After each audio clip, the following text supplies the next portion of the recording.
Today is Monday, December 21st, 2020. Coming up on Roland Martin Unfiltered, broadcasting live from Atlanta.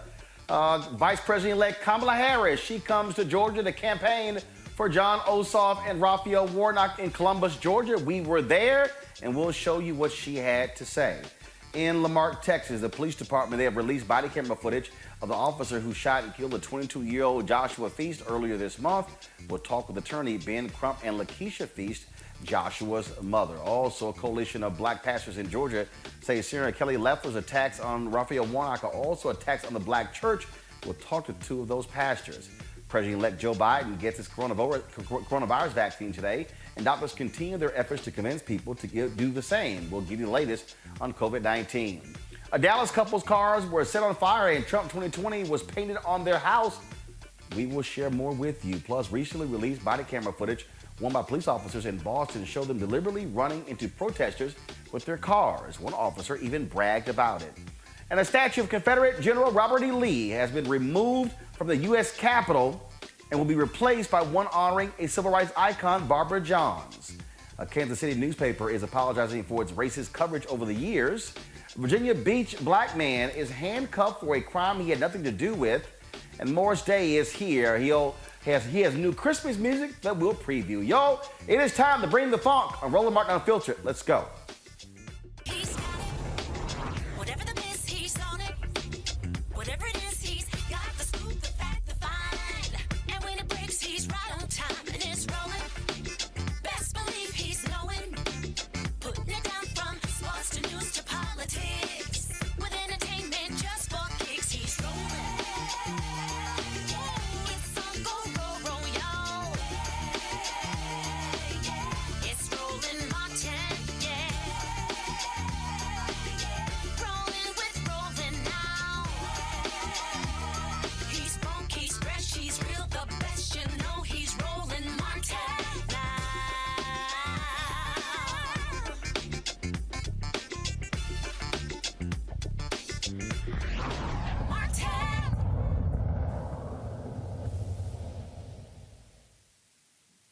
We're broadcasting live from Atlanta, Georgia. Today is the beginning of the second week of early voting for the three Georgia runoff races. Three races that involving, of course, John Ossoff. You also have Raphael Warnock. And then you have a state position where an African-American wants to be the first elected statewide in Georgia in 20 years. Well, Vice President-elect Kamala Harris, she was in the Peach State today. She was in Columbus, Georgia, holding a campaign rally for all three of them. Of course, the runoff is January 5th, and she took time out of her schedule. Now, it was supposed to be a rally happening actually right now, but because of the bill that was being voted upon in Congress as we speak, she had to return to Washington, D.C. She still is a U.S. Senator from California. But she did have this to say at today's rally.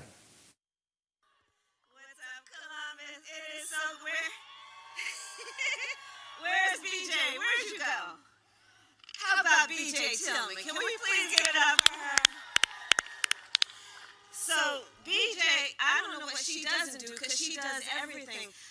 You got to know about her because she is an incredible leader. She, through this campaign up to November, was organizing folks, was registering folks, everyone from young students to the younger of the oldest of us. She has been organizing people and still continues to be such a leader. And when I look at someone like BJ, I know our future is bright. Let's give it up for BJ.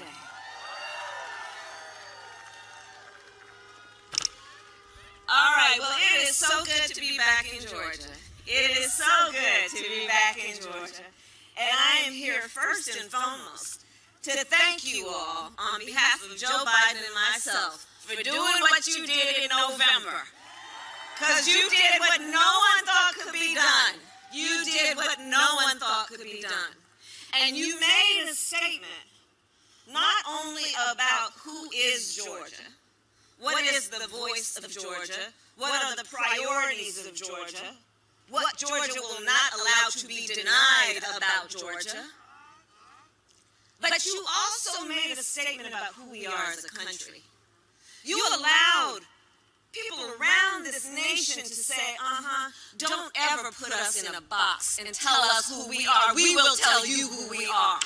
That's what you did. That's what you did right here in Columbus. And so I am here, first and foremost, on behalf of Joe Biden and myself, to say thank you.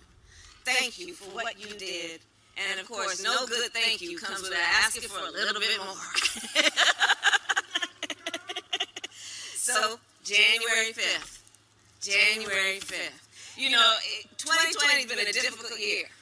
2020 has been rough. You know, people are making jokes about 2020, like, we want this thing to be over. But you know what? As far as I'm concerned, Georgia, Columbus, 2020 ain't over until January 5th. That's when 2020 will be over. That's when we'll get this thing done.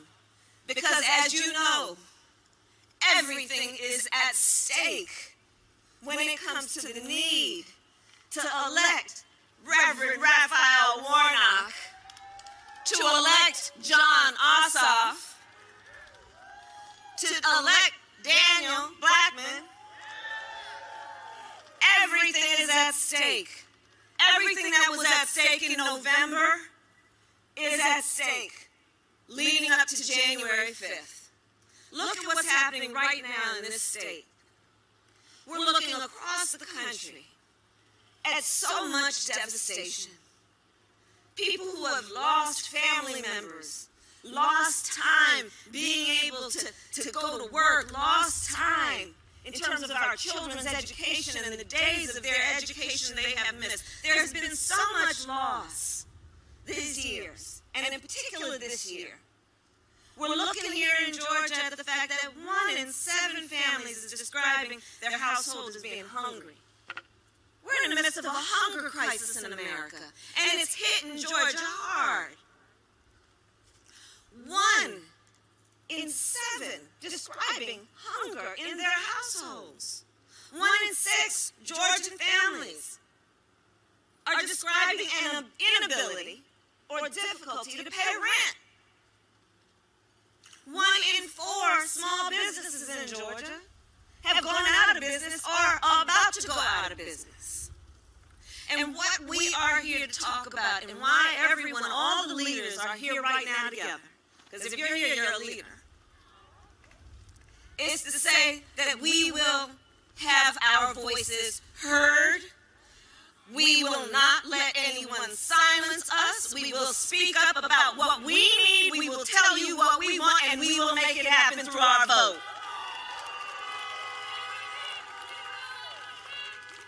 And just like you did, you will do it again.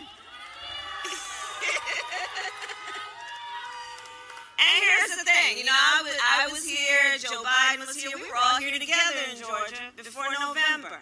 And remember how we knew what was at stake and the challenge ahead of us. We knew, like Stacey Abrams been telling us and organizing against it, that there would be powerful people trying to prevent us from voting. We knew the kind of games they would play to make it difficult, to suppress our vote, to make it confusing, to discourage us. And in November we talked about that and we said we know the challenge that is before us. Well, the same challenge exists today. Of course, VP-elect Kamala Harris was here because Democrats understand how critical these 2 seats are. If Democrats win these 2 seats, that means they control the United States Senate. It'll be 50-50. And once she is inaugurated, she would break any tie.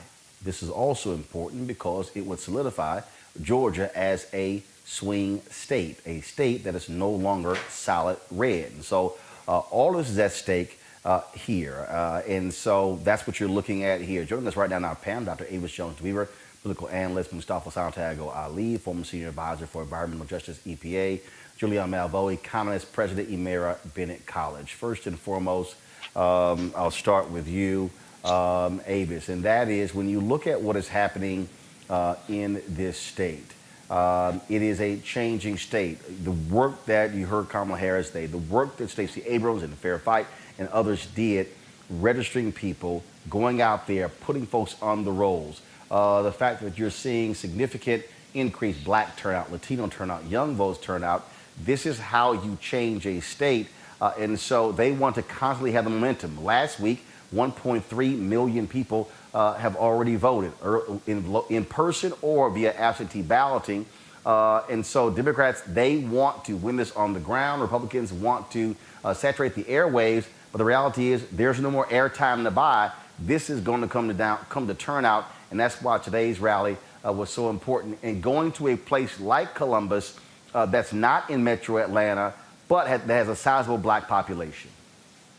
Absolutely true. I mean, if you look at where we have been with Georgia, what we're seeing right now is a state that is shifting demographically.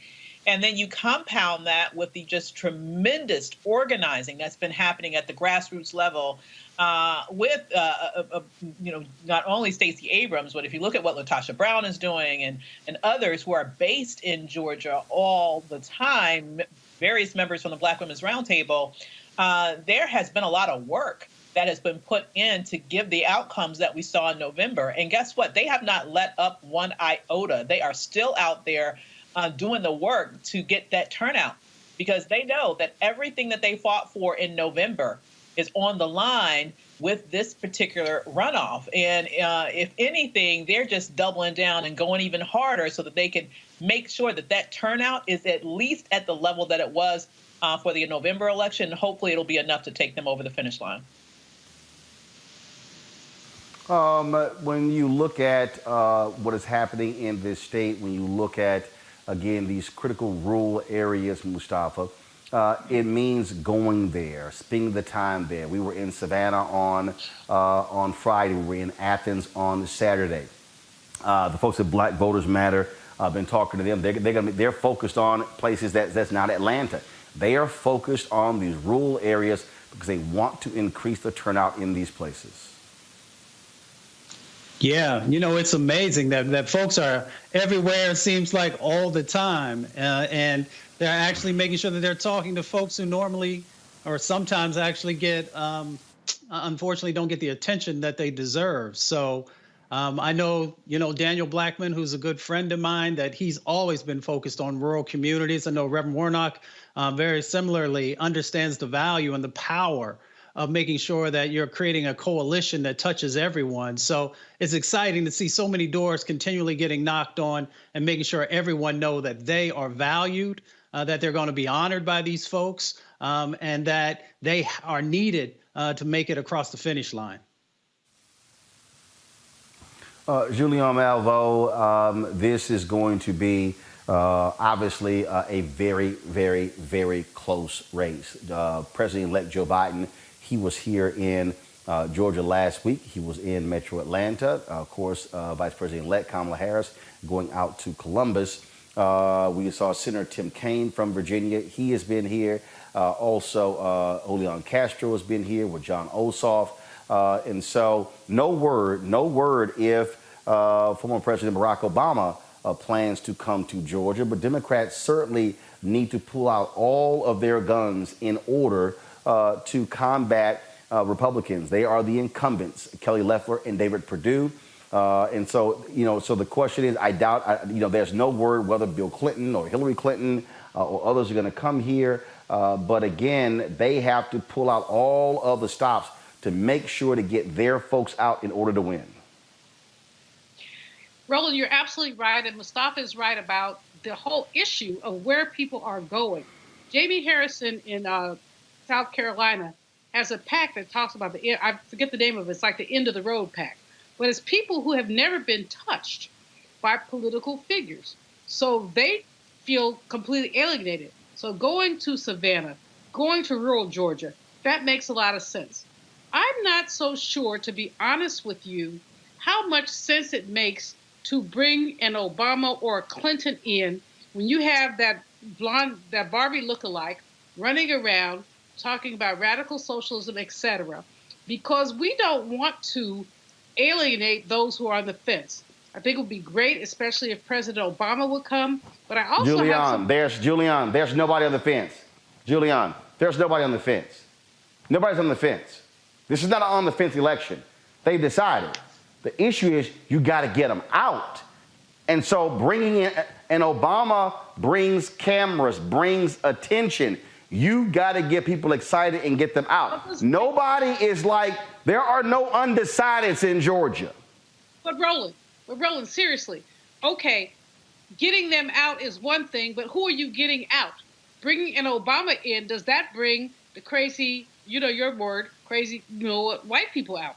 Because right now, at this moment, you have these crazy, you know what, white people who are basically rallying themselves around, what's that girl's name? The Barbie. And Kelly Loeffler. Okay, I didn't forget her name. I just don't call fools' names in public. No, anyway. you need, but here's the deal, though. Here's the deal. They're talking about bringing in Trump, bringing in Mike Pence. So guess what? You got to match big gun with big gun. Okay, I don't disagree with you. I'm just thinking ahead. At the end of the day, what is most important? Ahead too. Try to win. The most important thing is turnout. The most important thing is turnout, and the turnout has to come from places where we haven't seen it before. We have to see our folks in these rural areas where no one has ever seen them. It's not enough that Raphael Warnock, and I bless him, a friend, good people. It's not enough that he can get his church out. It's like, who else can he get out? Same thing with Ossoff. I mean, he is engaged younger people, which is important, but who else can they get out? Meanwhile, you got these people. I'm not trying not to curse on your show. So these Maryland farming idiots essentially are attempting at every end to basically minimize the importance of the black vote. Loeffler's attack on Warnock is ridiculous, but at the same time, what's real here? I'm not trying to be, contrarian here. I'm just trying to say, let's think ahead. And I do think that turnout is critical. It's the most critical thing. It's really the only thing. But okay, I'm confused. Because if we know turnout is critical, it kind of makes sense to bring out the most popular Democrat you have in the country. To me, it kind of makes sense, Avis, that you would be impressing upon Obama to make an appearance here, probably on maybe next Monday. Because here's the deal. Early voting ends December 30th or 31st, depending upon your county. Then the election is January 5th. You've got Christmas on Friday. You've got New Year's Eve the following Thursday, Friday. Then you got that last weekend, which is January 2nd through the 5th. That's that Saturday, Sunday, Monday, Tuesday. Bottom line is here. I'm looking forward as well. And I'm saying I'm looking forward to win. This is a turnout election. And if Obama comes out, first of all, the folk on the right, we know where they stand. But the issue is in runoffs, Avis, typically Republicans do better because Democrats don't come out. That's why you bring your big guns. That's why you put them on the camp. That's why you flood the zone. That's why if you're the Democrats and you're sitting here in Georgia, that's when you ask, look, Will Packer, Lynn Whitfield, Kiki Palmer, Common. They did events this weekend, Friday and Saturday, in Savannah as well as in Clayton County. This is where you sit here and say, fine, you bring back Morehouse men, Sam Jackson and Spike Lee. You figure out all the folk you can bring. You sit here and flood all of these different cities. You send them to Warner Robins and Columbus and Savannah. You send them all over to these places. You send them to Augusta, to Macon, to all the different places, because that, at the end of the day, that's how you get it. When we were in Albany, they said point blank that the turnout, the African-American turnout was 58%. Wow. 58. What happens if you move that to 65, to 68, to 70? That could win the election. It certainly could. I mean, the key to Georgia is the black turnout, point blank, period. The degree to which you can maximize that turnout is the degree to which we can breathe a sigh of relief in terms of being able to flip the Senate.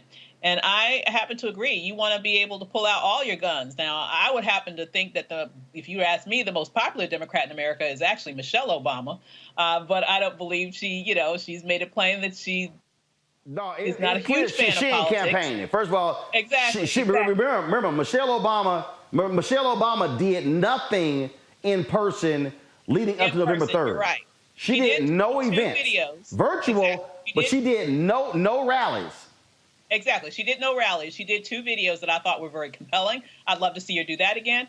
And I would definitely love to see a Barack Obama on the ground, as well as any and everybody who will motivate people to turn out. I mean, this is not the time to hold anything back. You bring everybody to the table that can get that next person to be motivated and that next person to be energized and that next person to take the step to vote early or to show up on election. Because let me tell you, we already know we have to overperform to be able to get the type of impact that we need, because we know the other side will do everything they can to steal the voting power away from Black people. So we can't just show up. We have to show up at a magnified scale, knowing that part of what we're looking to do is going to be challenged, if not thrown out all the way, by shenanigans by the other side. But Avis, what about the backlash? Mustafa, the thing. There is no backlash. It's a runoff. It's a runoff. But what's the backlash? It's a run. Okay, so how about this here? Republicans don't give a damn about Democrat backlash, bringing in Trump, bringing in Pence. They don't care. They're saying, oh, if Trump and Pence can juice turnout, bring them in. That's what you do. You don't run saying, well, they already are not going to vote for you. So your job is say, if I can get more of my people out and more of my people than more of their people, then I win. But I ain't never heard a strategy, well, I think I can win if I don't fire all my bullets, but I might be able to win this thing. Hey, I believe you go down with no bullets left. That's just me, Mustafa. Yeah, I mean, I hear what you're saying. So I think it's good to have former President Obama there, but I'd also have Frankie Beverly and Mays and Big Boy and Andre 3000, because those are individuals that folks in Georgia and across the country want to see, want to hear from. So as you said, you got to utilize everything that you got. So let's get the folks that people listen to, care about, honor, and value in the mix. Hey, look, all I'm saying is this here, Julian. We've been on the ground now for 2 or 3 weeks. We're going to be here through January 5th. We had Glenda Carr from Higher Heights on here. They hit the poll from Hit Strategies. I think it was 35% of the Black women poll did not know the runoff was January 5th. Okay? Oh. Because they had to move the rally. We were in Columbus today. There were people Black people in Columbus who did not know that Kamala Harris was there. Wow. We were actually at the gas station. Hold on a second. We were at the gas station, filling up to drive back to Atlanta, and we see. I thought she had already left, but she clearly had a meeting, and then they left later. So all of a sudden, motorcycles come by, motorcade, black woman, the car next to us. She goes, man, something big must be going on. I said, well, Vice President-elect Kamala Harris is in town. She said, really? I didn't know that. Now, I don't know about you. Columbus ain't that big. Now, granted, it was a last-minute deal. It was a last-minute deal. The thing dropped on Saturday. It was a drive-in rally. They were filled to capacity. But I can tell you, when Joe Biden was here, even though the place was filled to capacity, the whole street was lined with people. There were a few people who were there for Harris. But again, that's one of those things to me where you want to bring in a wave of heavy hitters and people know what's going on, and it's just constant awareness, because, again, there are people in this state who don't even realize there's a runoff on January 5th. Julianne, final comment. First of all, I want to commend you for being there in Georgia. I think it's really important that you're there and you're sharing really important information. Secondly, I agree with you that there's not enough information out there and it needs to be out there. Thirdly, my concern is that I'm not trying to be a contrarian, although I've been accused of that many times. But I just think that we need to think about how this plays out. Obama is a lightning rod for white people. And so are many others. And so while we strategically use folks like Vice President-elect Kamala, I think we also just need to think about some of this. I think Mustafa is right in terms of who people listen to. And I'm just concerned. You said who's going to vote for is who's going to vote for, but I don't want these folks to get all ginned up and decide they're going to vote more because they see this as some liberal socialist plot, which is what the little blondie is saying about Reverend Warnock. Maybe I'm just being cautious. Maybe I'm getting old. Well, here's the deal. I think you getting a little too cautious there, Julianne. Bottom line is, it's a black man already running for the U.S. Senate. So hell, they scared of black folk. Obama ain't gonna be nothing different because they probably already scared of Warnock. All right, folks, let's go to this case in Texas we've been covering with the Lamarck Police Department. They have released body camera footage of the officer who shot Joshua Feast earlier this month. On December 9th, Feast was shot by Officer Jose Santos across the street from his uncle's home. Here is the body camera footage that was released.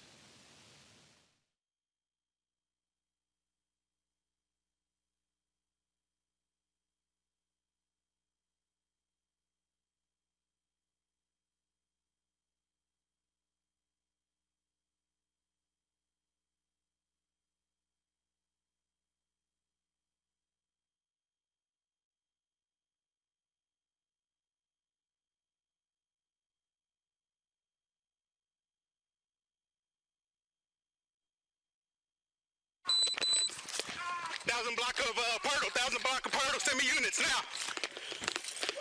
Show me your hands! Show me your hands! Show me your hands! Help me. 41, we're in front of 1010 Purtle. Stage medics. Help me, please. First unit to get here, I need you to recover the gun. He dropped it just outside of Dodge Charger. Stay on the ground, do not move.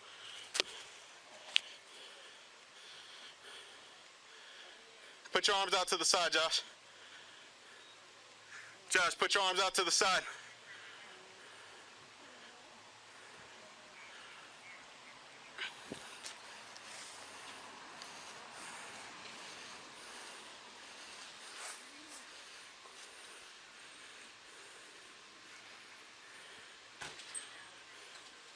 Hey, stay inside for me, stay inside for me. It's somewhere on the ground. He pulled it out his waistband as he took off running.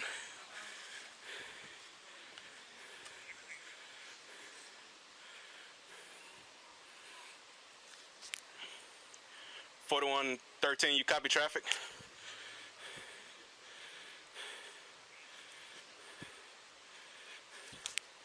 (10-4), just make sure you copy traffic. Hey, keep an eye on that house too. This house? Yeah, the Cyrus's house. 41, see if County and Tech City can send units out here. We got a large crowd starting to gather. Josh, talk to me.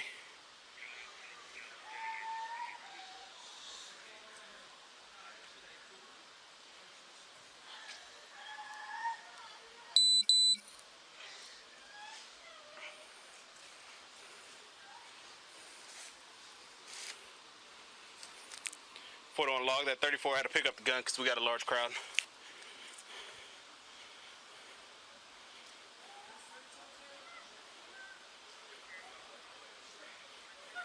Rob, please don't start, Rob. I'm gonna talk to you in a little bit, Rob. I heard you say, I heard the gunshot, then I heard you talk about showing your hand. See, the gunshots fired first, then you talk about showing your hand. I heard that, man. I heard in your hand. That's what fucked up shit. Y'all back up. Y'all back up. I heard that whole ass. I heard that. I heard you talk about a nigga. Wow. The first one. 41, I need units here quick. Have step it up. I don't care where they come from. Y'all back up! Back up!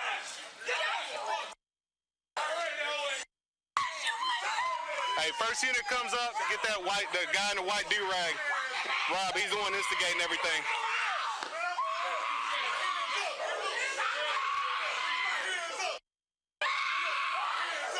Still breathing, dog.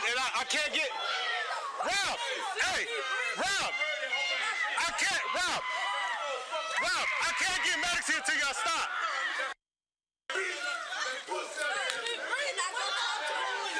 Y'all just wait. Yeah, you go.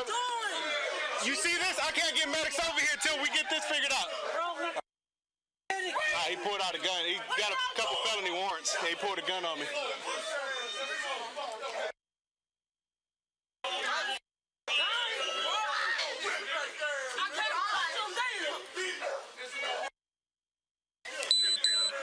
41, when I get supervisor here, I'm gonna need y'all to determine if we need to bring the medics in or carry him out.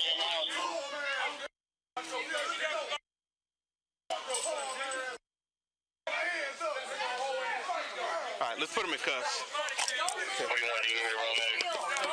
10-4, have him staged. We got a large crowd right now. Hey, buddy.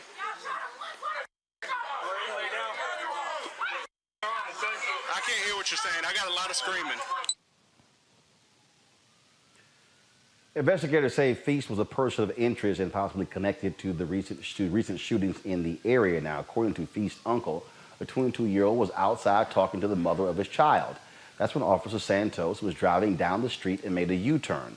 Santos pulled up and yelled Feast's name. Feast took off on foot, and then Officer Santos opened fire, striking Feast in the back. Civil rights attorney Ben Crump, who is representing the Feast family, says the body cam confirms that a defenseless man was shot in the back who posed no threat to Santos. Joining me now is attorney Ben Crump, as well as just pull up here. Give me 1 second. We're waiting for the mother to call. And so again, that footage came from the Houston TV station. We did not get the direct footage. We're still working on that. Ben Crump joins us right now. Ben, there's several different things here. First of all, that video was 5 minutes long. He shot very early in the video. You hear the officer saying, I got to wait to call in medics. Then toward the end there, you hear him say, let's put him in cuffs. He's already shot in the back. They made no effort to provide aid for him for almost 4 minutes. Yeah, you know, Roland, as Monique Presley and I have discussed, he fails to do his duties as a first responder. You even hear the neighbors who came out the house said, he's still breathing. Do something to help him. And the police tells them, no, you all stay back. And yet he won't do anything to try to help save his life. We believe that, you know, once we get into this case, if there was any chance that medical attention paid to Joshua Feast would have saved his life, that's going to be another charge on top of the unnecessary shooting of a defenseless man in the back as he ran away from him, Roland. And I just have to say this, because I want to give Lakeisha, his mother, time to talk when she comes on. The witness accounts out there on that video clearly say the officer never said stop. He never said freeze. And the only time, Roland Martin, that he said, put your hands up, is after he shot him and he's lying on the ground, bleeding out, dying. One of the things that is also strange, you hear the officer saying to the crowd, get back, get back, get back, send units in as possible. And again, what is strange to me is that you shoot someone, you offer no aid, then your whole deal is get the crowd under control. There's a body laying right there. And then put the cuffs on him? Yeah. And based upon the autopsy y'all had conducted, showed that pretty much he was dead there on the ground. Yeah, and then they put the handcuffs on him, Roland. And, you know, it begs the question, Roland Martin, because you and I talk often. I know Mustafa was on earlier, and we were talking about how much he enjoys our conversations and fighting for our people.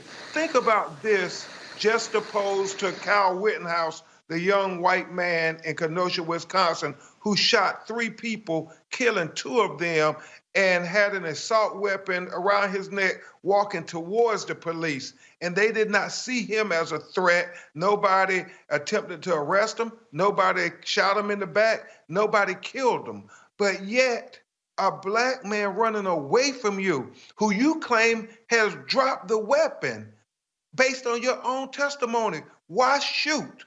Why treat him less than a human being when you handcuff him while he's obviously unconscious? But that's how they do our people. And it reminds me of the scene with Michael Brown and Ferguson, where the black people started gathering around. And it reminds me of George Floyd, where all the people started gathering around saying, look at the lack of humanity that they extend to our children. That's precisely it there when you talk about that lack of humanity. You and Joshua Feast's mother first got to see this video, correct? When was that? When did the city show y'all the video before it was released to the public? They showed it to us, Roland, on Thursday afternoon. And, you know, his mother has been such a pillar of ability for her family. He's been dignified and faithful, trying to be there for his 3-year-old son and his 5-year-old daughter, Joshua Jr. and Aaliyah. But it was when she saw that video and saw her son lying on the ground, not blurred out, because when you go to your social media and my social media, we want people to see actually him lying on that ground as his mother saw him, saying, I'm hurt, help me, I need help. And that's when she just lost it, because she's like, and he won't help my son. He shot him in the back, and now he's just going to let him die. And that's her firstborn son, Roland. So this is why we have to bring attention to this matter, because this is the 95th person killed since George Floyd was tortured to death in Minneapolis on May 25th, 2020. The 95th black person killed. Let me be clear about that. We are waiting to speak to the mother of Joshua Feast. They'll let me know very soon when she is on the line. Ben, we think about this case. We think about Michael Slater. We think about so many different cases where these officers firing weapons at someone who's running away. And it begs to ask the question again, why are you firing at someone who's running away, who didn't assault you, didn't fire at you, but it's sort of like, oh, I see weapon, I'm about to fire at you. I mean, and again, because here's the deal. The officers say, oh, he had a couple of felony warrants. You know who he is. You know who he is. Yeah. Roland, it's one of the most cowardly things you can do, to fire at a defenseless man running away from you. But it's almost like a cliche, the police shooting black men in the back. When you think of Stephon Clark in Sacramento, California, in his grandmother's backyard, when you think of Laquan McDonald in Chicago running away and all 14 of those police officers lied, and questions about Rahm Emanuel, what he knew. When you think about Terrence Crutcher in Tulsa, Oklahoma, walking away with his hands up slowly, hands up, don't shoot on video, and the white policewoman, Betty Crutcher, shot him in the back. And then you think about Jacob Blake Jr. in Kenosha, running away from him. The guy grabbed his shirt, shoots him 7 times, point blank range.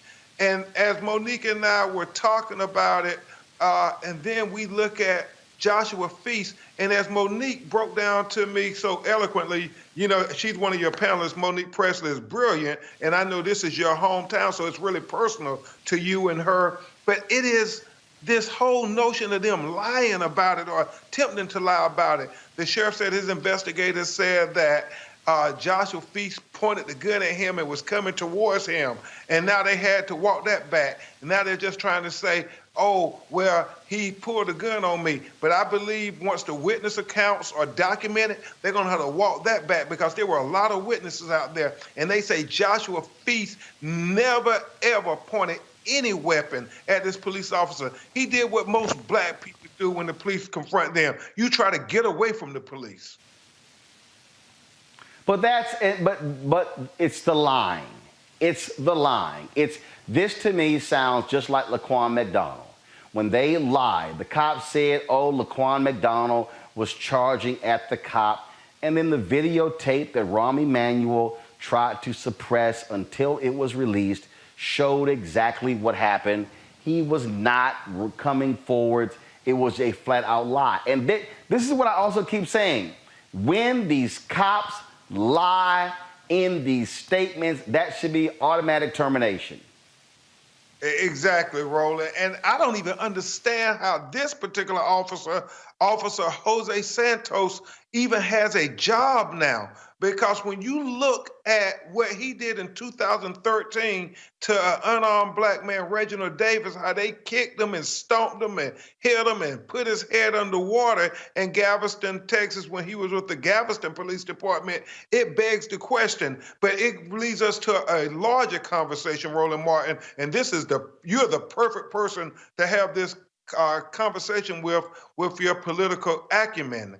The fact that Vice President Kamala Harris and President Joe Biden are talking about the need to have this national police registry of misconduct so they can't brutalize our people at one department and then be allowed to resign and then go to the next county and get another job at another police department, and then the brutality escalates to murder. We saw that with Tamir Rice, 12 years old in Cleveland, when that officer had been forced to resign, and then 6 months later, the Cleveland Police Department hires him, and then less than 2 weeks, he shoots that 12-year-old baby on the playground by himself in less than 1.7 seconds when he pulls up. Well, Officer Santos, it continued his propensity to use excessive force against black people led to Joshua Feast's death.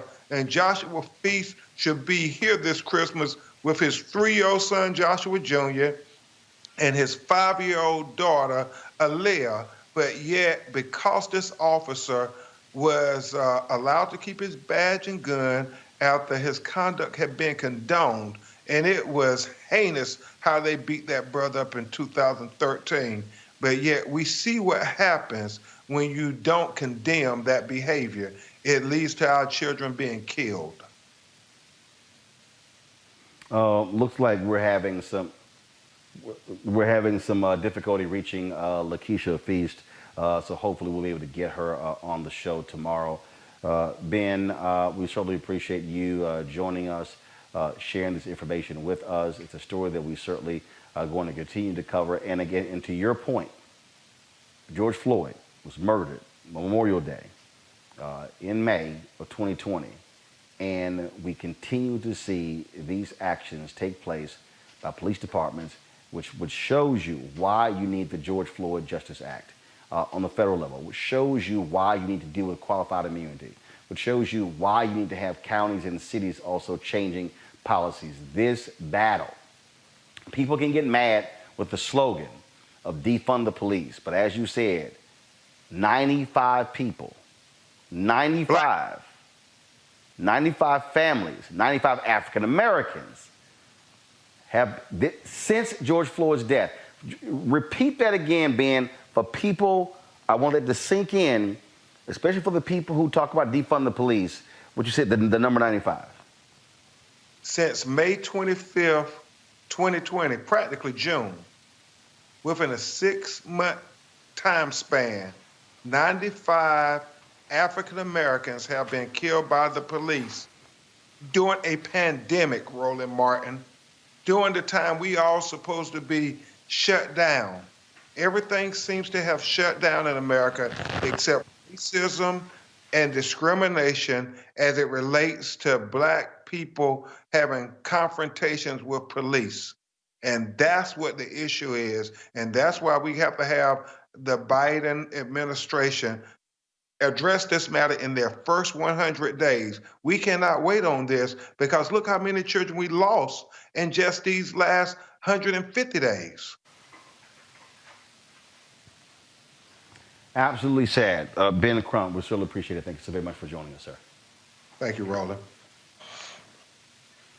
Mustafa, to the point Ben made, again, people, all this brouhaha over the phrase defund the police, 95 Black people dead at the hands of cops since George Floyd was murdered less than 6 months ago. Yeah, many of these are executions. I don't think there's any other way to say it, but then just to call out that they are executions. They are continuing to happen in our sacrifice zones, in these killing fields across our country where extreme violence is the way that the police deal with our communities.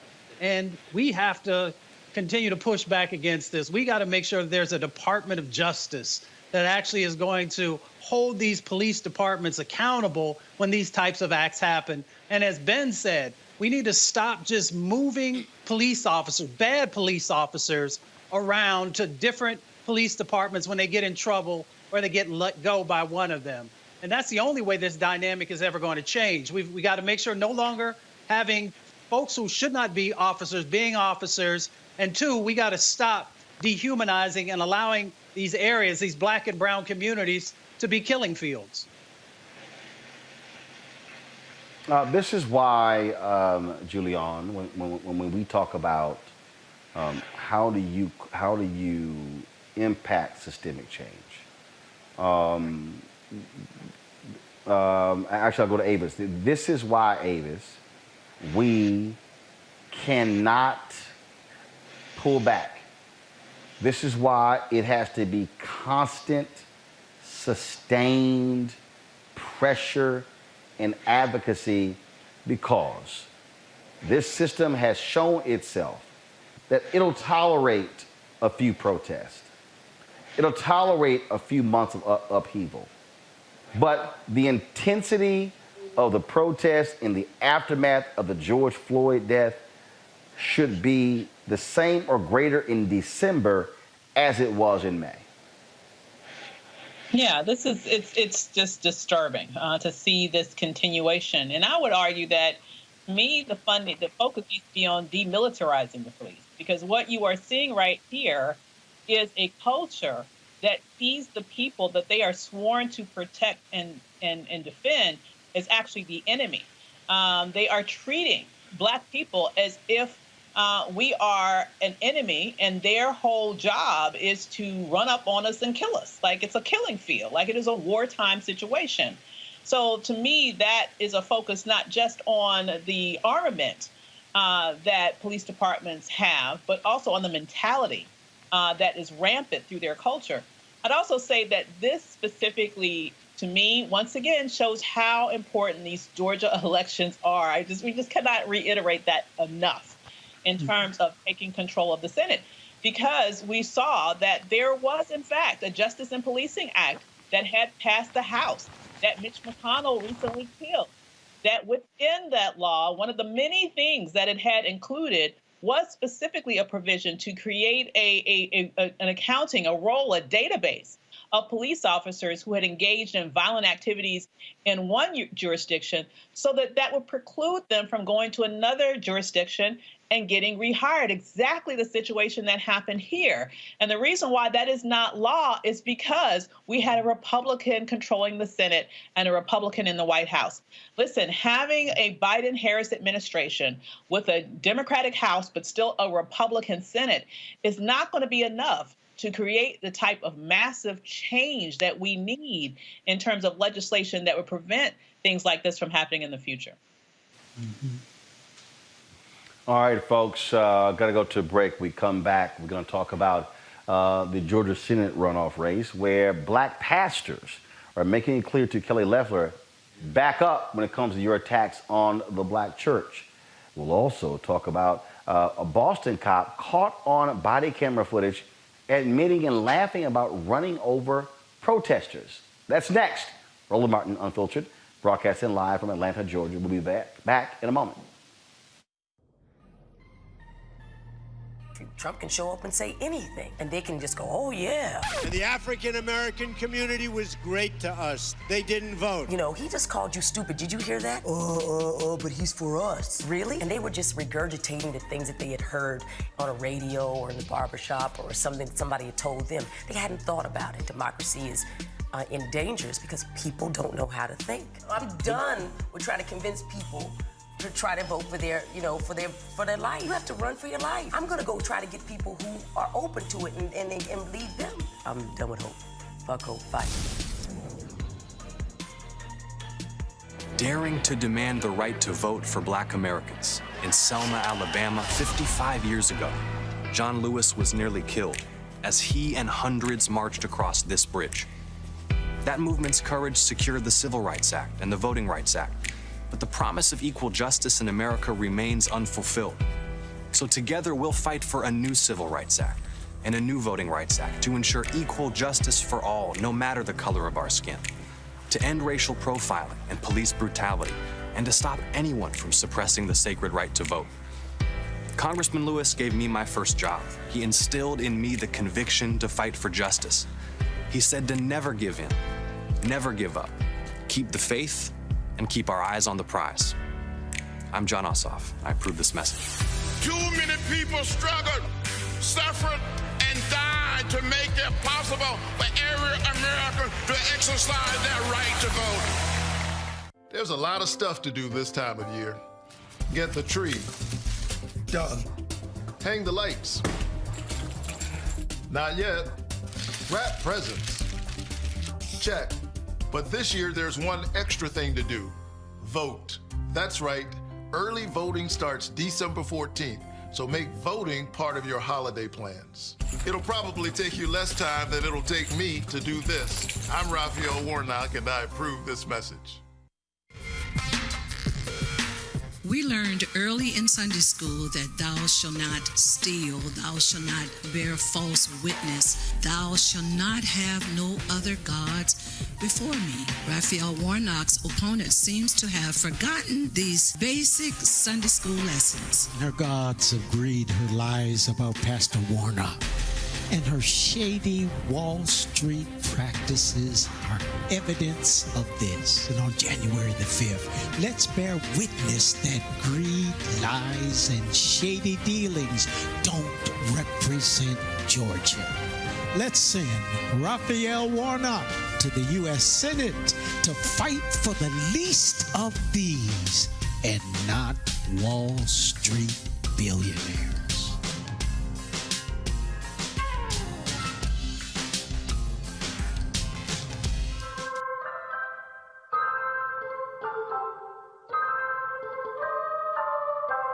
You are leading the way for the rest of this state.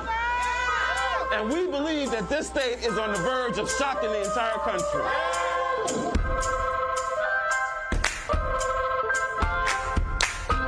Keep your eyes on the prize and hold on. What y'all know about that damn office? And ultimately, we know we can't let nobody turn us around.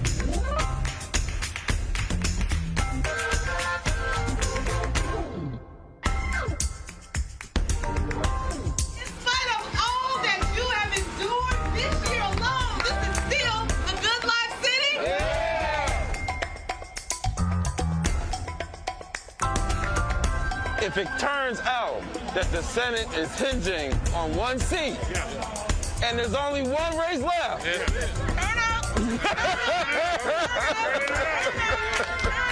that's right. This will literally be the epicenter of the entire country, right? So we ready. music has an ability to be able to help us feel connected. And that's because music has a way of speaking from the spirit. And it is the spirit we're going to change this country with. It is going to be standing in a space of our power and in the fullness of our spirit of love and the spirit of humanity. That is what's going to transform America.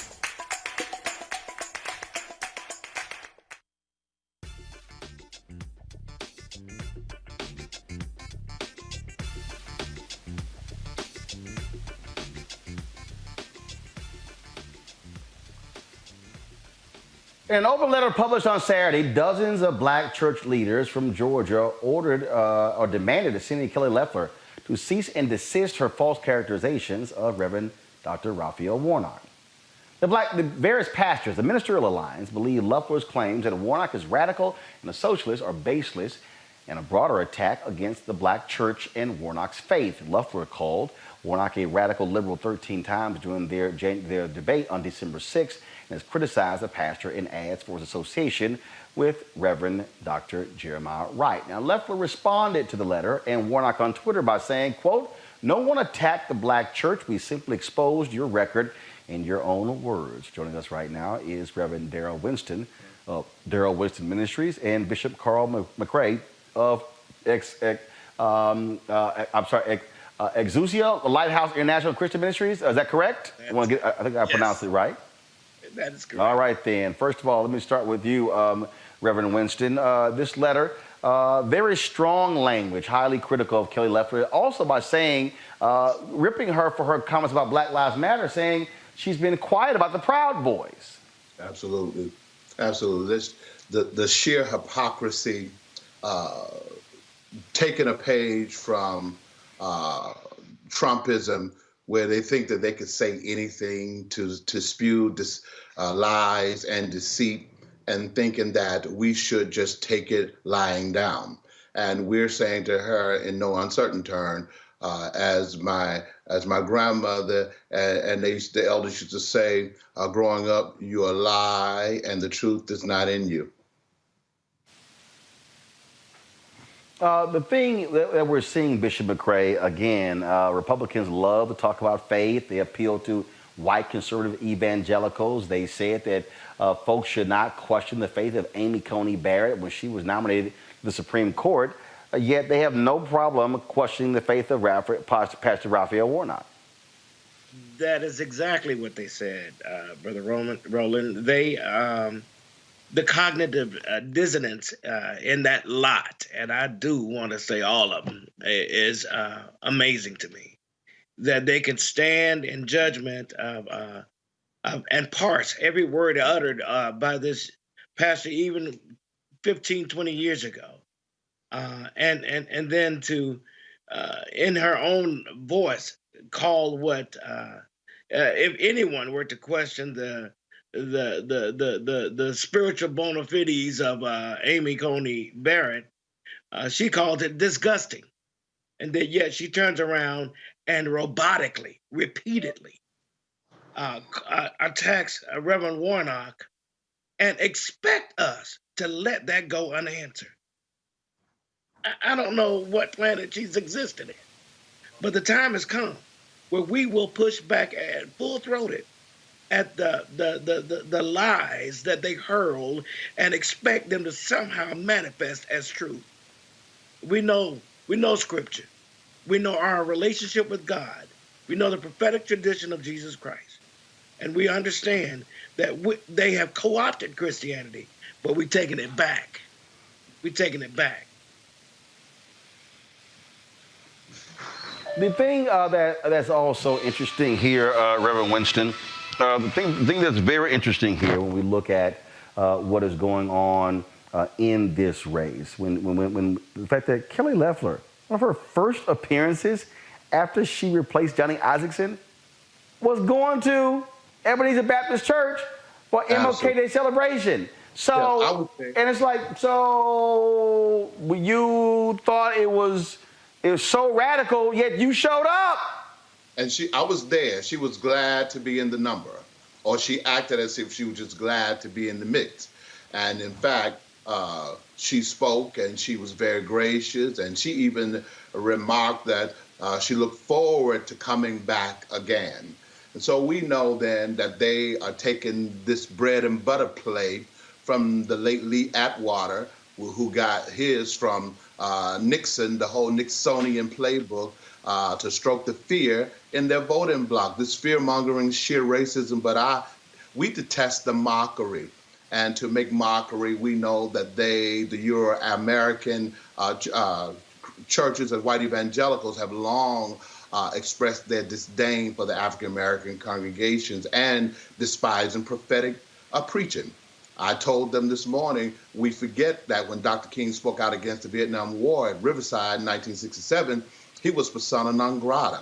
And then now all of them claim to love Dr. King and seek to hijack his message. They talk about the 63 Dr. King, but they don't want to deal with that 67 and 68 Dr. King that call for the redistribution of wealth. And so we're saying, because you got people in our community who are ahistorical, they don't have a sense of historical continuity, they don't see anything wrong. And so we're so grateful that these over 100 interfaith clergy decided to join us, and more are saying, add me to the list. And in the next few days leading up to the election, we have a multi-tier approach where we're going to be pushing back, because we know then that they, meaning the powers that be and those who bow at the shrine of Trumpism, will say anything or try to get away with saying anything and think that we're supposed to accept it. Well, one of the things that also jumps out at me on this is that she's attacked him saying he's anti-Israel. Yet there have been a number of Jewish leaders who come out in support of Warnock. You've got John Ossoff, who is Jewish, who's running with him. So you would think if somebody was so anti-Jewish, they would not be supporting him.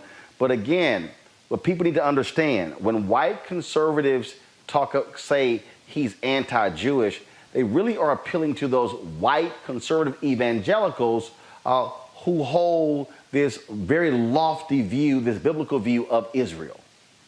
They equate Zionism with Judaism, and many rabbis here in Atlanta and abroad are working now on a piece where they are addressing the Jewish community, long history with the African American church.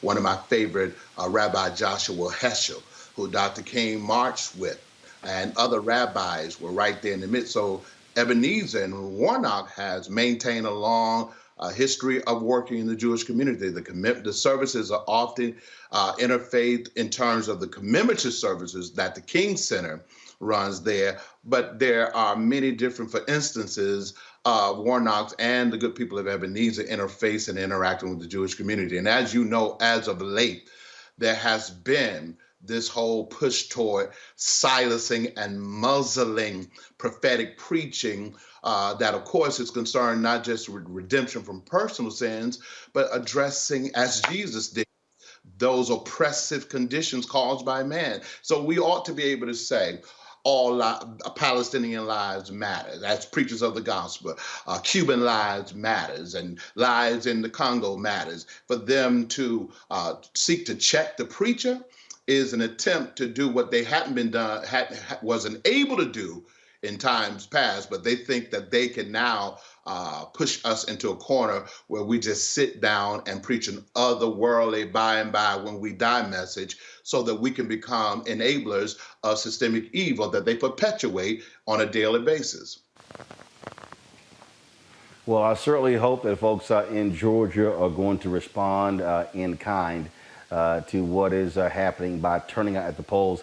The best way to shut them up is to beat them. Simple as that. Gentlemen, we certainly appreciate it. Thank you so very much. Well, thank you, Roland, for having us. Love your show, and we appreciate you opening up your platform for us to share. I appreciate it. Thank you so very much. All right, folks, here in the United States, more than 17.9 million people have contracted COVID, and more than 318,000 Americans have died from the virus. Many people who are skeptical when it comes to getting the vaccine, however, first, many people are skeptical of getting it, but the head of Doctors COVID-19 Consortium decided to take the vaccination. Many people are skeptical about whether the COVID vaccine is safe to take. President-elect Joe Biden today received his first dose of the Pfizer and BioNTech COVID vaccine live on television. Did he get to pick his Band-Aid? Oh, that's better than Band-Aid.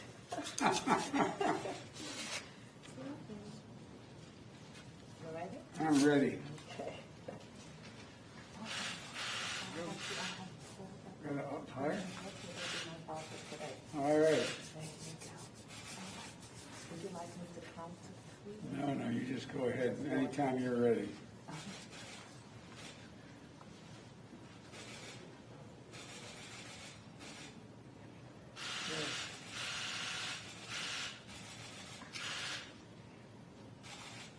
It's worth saying that there's great hope. I'm doing this to demonstrate that people should be prepared when it's available to take the vaccine. There's nothing to worry about. I'm looking forward to the second shot. So is Jill. She's had her shot earlier today. She loves shots, I know.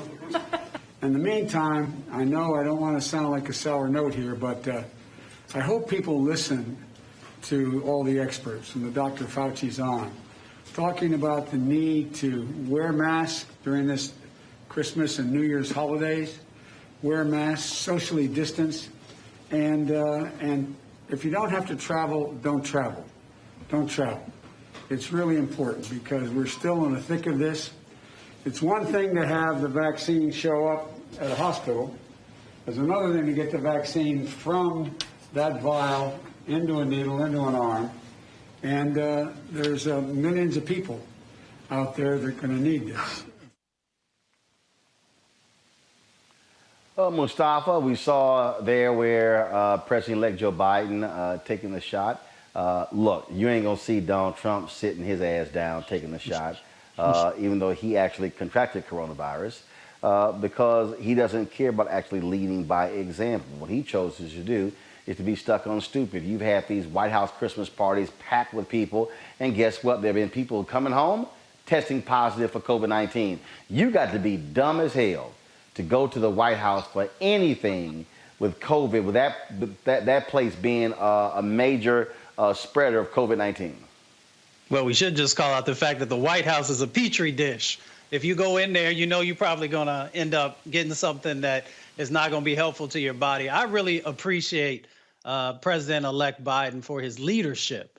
You know, not just sharing words with folks, but actually putting that together with the actions, you know, sitting down, having a mask on, getting the vaccine, and then continuing the conversation with the country that it doesn't stop there, that we still have actions that we can do to help us to deal with the pandemic that we find ourselves in by not traveling, by doing the social distancing and the other things that CDC and others have shared with us will help us to win on the pandemic.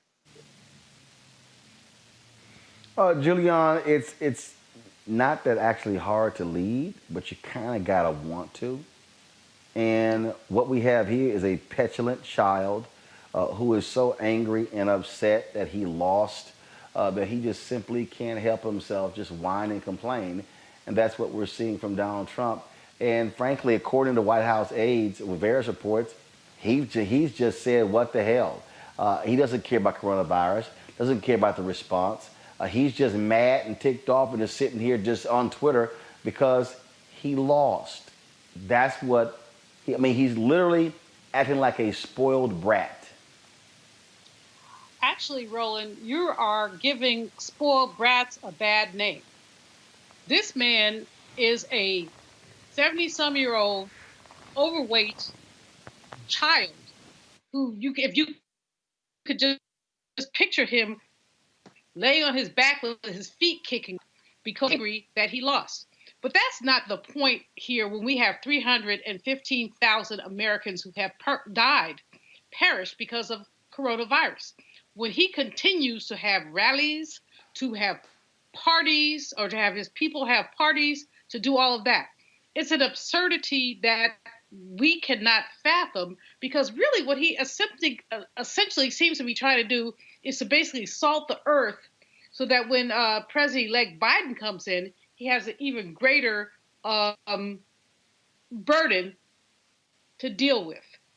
Even more than that, we know that there are so many irregularities. How you gonna go to the Supreme Court at the last minute, ask them to turn the election over when they already said they weren't gonna do it? Here's why. So you can raise money. So we've got this guy who is acting like the last of the living boneheads, and that's the nicest word I can use on the air. Last living boneheads, basically undermining our democracy. This is a pandemic that is killing people. And many of us have had to moderate our behavior. My mama is 92 years old. She's had a stroke. I want to go home more than I want to do anything else, Roland. But I can't. First of all, my sisters told me to keep your black you-know-what in Washington because I'm over 65 and I'm diabetic. But secondly, all of us have had to make these kind of adjustments in our lives. And meanwhile, this man is sitting there acting like a you-know-what. It's absurd. It's ridiculous. But the worst part of this is that his Republican colleagues will not call him on it. A few of them have, but not many have. And so America is taking the hit. All of us are taking the hit. And he is not responsible, nor are his colleagues. And the thing, Avis, that is just, that continues to be just stunning, is that, you know, these MAGA, I call them maggots, these MAGA idiots are so deranged that they are just beside themselves when it comes to wearing masks. I mean, it's like, how dare you? I mean, when you see them just, in fact, watch this here. This is some video on my iPad. This is a video on my iPad. Okay? That, y'all, this fool laid down. This fool laid down in the middle of the store on the floor. He laid down. We're going to try to get the video straight for you in just a second. We're having a slight technical issue here. But he is so mad and upset. He is so mad and upset, he was asked to wear a mask. He lays down in the middle of the floor. That's a grown-ass man, Avis. You know, it is cult-like behavior. I think we really should examine this. You have cult-like behavior. Individuals have been brainwashed by the propagandist in chief. And they have been brainwashed to the degree that they will believe anything that he says, even if it puts them in mortal danger, even if it puts their family in mortal danger. This is literally the equivalent of drinking the Kool-Aid, you know, in real time. They are willing to risk their lives, their families' lives, and by the way, our lives when we have to interact in public with them, because they are so blindly loyal to a pathological, lying, narcissistic psychopath. It is absolutely crazy. And, you know, if there was, you know, at what point, I mean, at this point, I guess we're almost done with it. But I have to tell you, I'm beginning to wonder why we even have the 25th Amendment. Because this man is a clear and present danger to the citizens of the United States. You can look at it from the standpoint of COVID. You can look at it from the standpoint of, you know, having Russian bounties on the heads of soldiers and doing nothing about it, all the way up to having Russians infiltrate all of our major federal agencies and having nothing to say about that either. He's clearly a plant, and he's clearly someone who is spreading lethal misinformation to literally millions of people. I've got to show you one more video, and we're going to play the audio on this one as well. And again, the sheer stupidity of these people. Wearing a mask is not hard. It's not. But for these people, you swear it's the end of the world. Watch this and listen.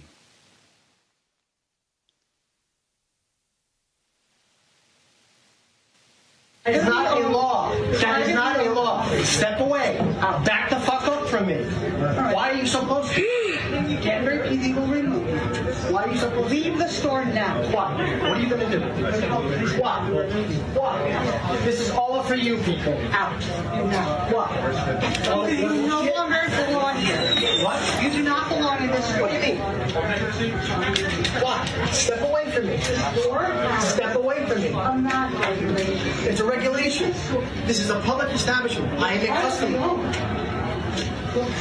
Privately owned? Really? So, okay? Suck a fucking dick. Suck a fucking dick. Merry Christmas, man. I'm out. Merry fucking Christmas, everyone. This is a public establishment. I have a fucking right to be here. You don't. Yes, I do. Look. I say just drag their asses out the store. Mm-hmm. You know what? I say get like a 10-foot pole and just poke their ass. And get out. Just poke their ass and put some hot, put some hot. Put that sucker in a fire and brand their ass. I'm gonna stick you with. I mean, this is just dumb. And it's freedom. It's a public place. 318,000 people are dead, and these people, you're just infringing on my liberties. I'm an American. And it's led, Mustafa, by the person sitting in the Oval Office because he refuses to wear a mask.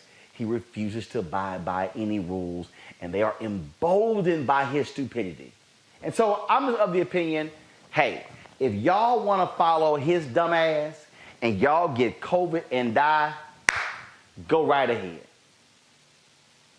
Yeah, that would be all right if we couldn't actually get COVID. But as Ava said, shared, there is an interconnectedness by the actions that people did. It's interesting that when you had the gentleman laying on the floor and then you had the other person, using that language and actually trespassing after he was asked to leave, that folks, weren't getting arrested. I've seen folks lay down to stop trucks from coming into their community because they're afraid of getting poisoned. And I've seen young black and brown children be in a department store, and because, they may have had a moment, people talking about, well, they needed to be arrested, but yet these folks are not being arrested. So we need to actually call that out. And then we need to also just remind folks that we had the opportunity to impeach Trump, and folks decided not to move forward on that and make that become a reality. And if so, look how different this COVID-19 moment would have been. Hopefully that he would have not been in leadership and so many lives would not have been lost. Well, that is certainly the case. All right, folks, got to go to a break. When we come back, we're going to talk about Trump supporters targeting a black family in Texas. Also, Morris Day joins us right here on Roland Martin Unfiltered to talk music and his book. All of that next. Broadcasting live from Atlanta, where we are covering the Georgia Senate runoff here in the Peach State. Back in a moment.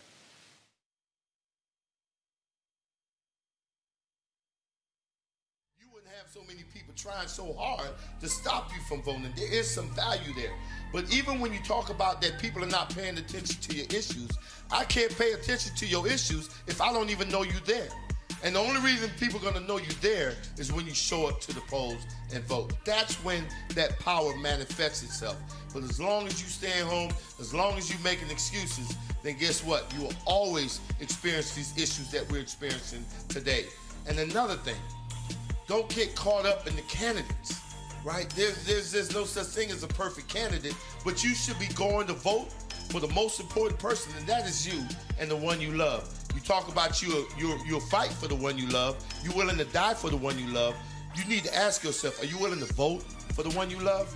Because if you don't, there's going to be somebody's neck on yours pretty soon.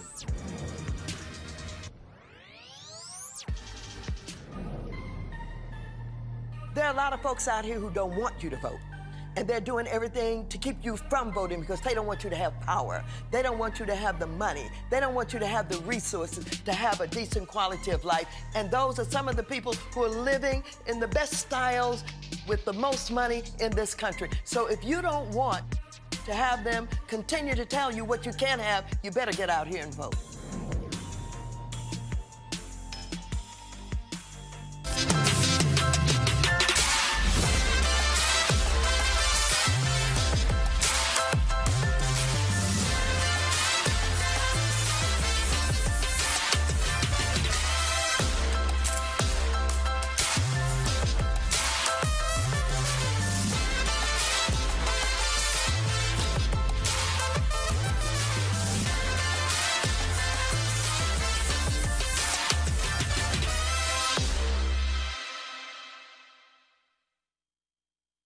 Georgia, you're not just voting for you.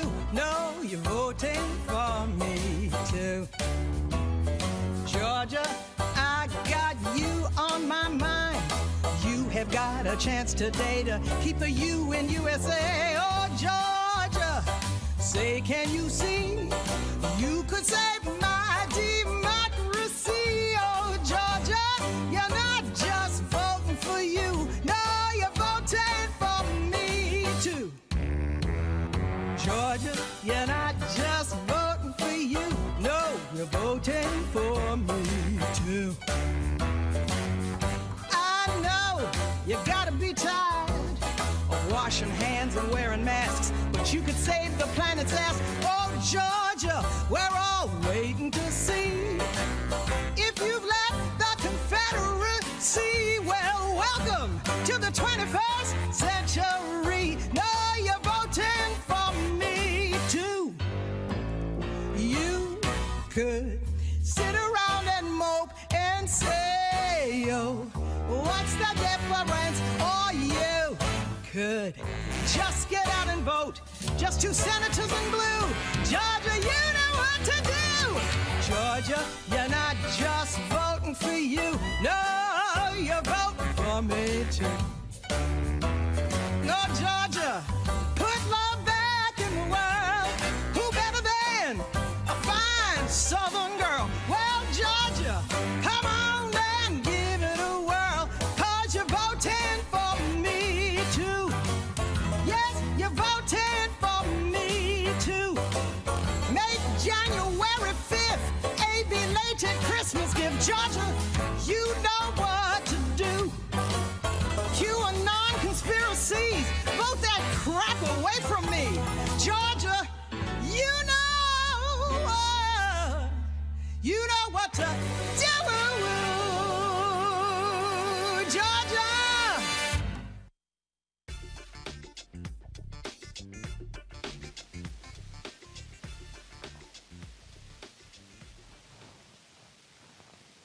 In Dallas, a black family believes they were the target of a hate crime after putting up a Black Lives Matter sign in front of their home.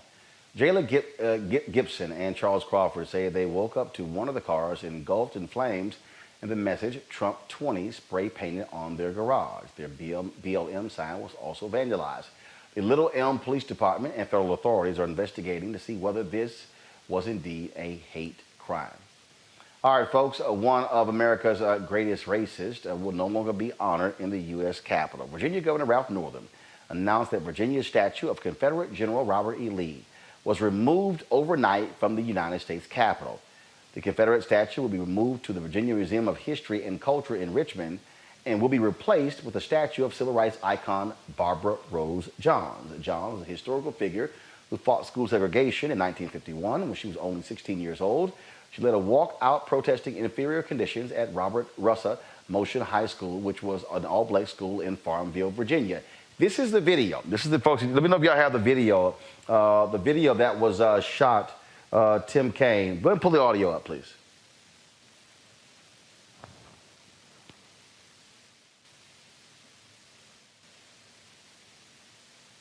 So what you're seeing, folks, those are workers removing. Of course, this has long been a point of contention that in the U.S. Capitol, there's Statuary Hall. And in Statuary Hall, Avis, each state gets to have 2 statues. And folks have long been critical of states that have honored Confederate heroes. In Florida, they replaced one of those statues with Mary McLeod Bethune. Other states, Tennessee, Mississippi, so there are different states there. and the states get to choose what statue represents them. And so, for a lot of African Americans, if you're Mississippi, you don't want to go to the state capitol, and one of your two statues is Trader Jeff Davis. In Virginia, they had Robert E. Lee, who wasn't even from Virginia. And so, this to me, this changed when Democrats took control of the state legislature.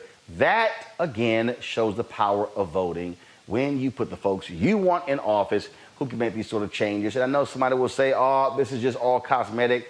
But the reality is we should not be honoring people in this country who wanted to ensure the people who look like us would remain in slavery. Absolutely. And I would have to say, symbols matter. If symbols didn't matter, there would not be a proliferation of Confederate monuments all across this country. They were erected for a reason, to perpetuate a false sort of retelling of history that lionized these people who were actually traitors and racist people who wanted to keep people like you and me in bondage for all of our lives. So it's very important that even today, with all the various challenges that we continue to face, that we also go back and right the wrong of exalting these individuals who are enemies, not only to this nation, but enemies to this people. And I would just have to quickly say, in terms of Governor Northam, he got into some hot water a few months back with regards to pictures that emerged of him in his youth.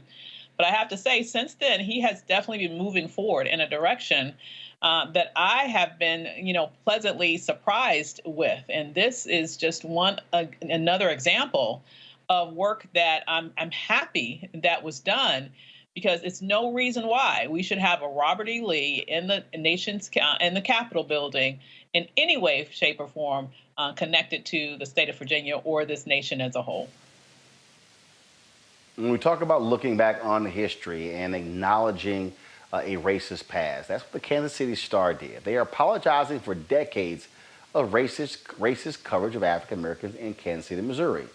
Mike Fannin, who has been the Kansas City Star's editor since 2008, wrote in a letter to readers, the newspaper, quote, disenfranchised, ignored, and scorned generations of black Kansas Cityans. It reinforced Jim Crow laws and redlining. Reporters took a look through the newspaper's archives and found the paper usually painted black people as perpetrators and rarely covered issues that black people faced. For instance, the paper covered military actions overseas, but not the bombings of black families that took place not far from the paper's location. Fannin said the death of George Floyd earlier this year and the protests that took place around the world made the paper examine its history and how it covers issues plaguing the black community. That, Julian, is important because it forces institutions to reckon with their past, and then for them to say, how does our past still impact our present and future? When you look at the lack of African Americans in these newsrooms, many black folks, the sole journalists in a lot of these places. And so that was a great thing the Kansas City newspaper did over the weekend. It was a wonderful thing for them to do, but they have to do a lot more. They have to go back and not only give the macro, but also the micro. In other words, to take Tulsa, Oklahoma as an opportunity to look at this, we know that the newspapers buried the story about the burning of Black Wall Street. They made it sound like black people had done something when in fact we know more than 300 people died. We know that white folks went and ravaged the black community. I mean, it was called the Tulsa Up, whatever they called it, it was inaccurate. We can go back through many, many, many. So I'm going to give KC props for raising it.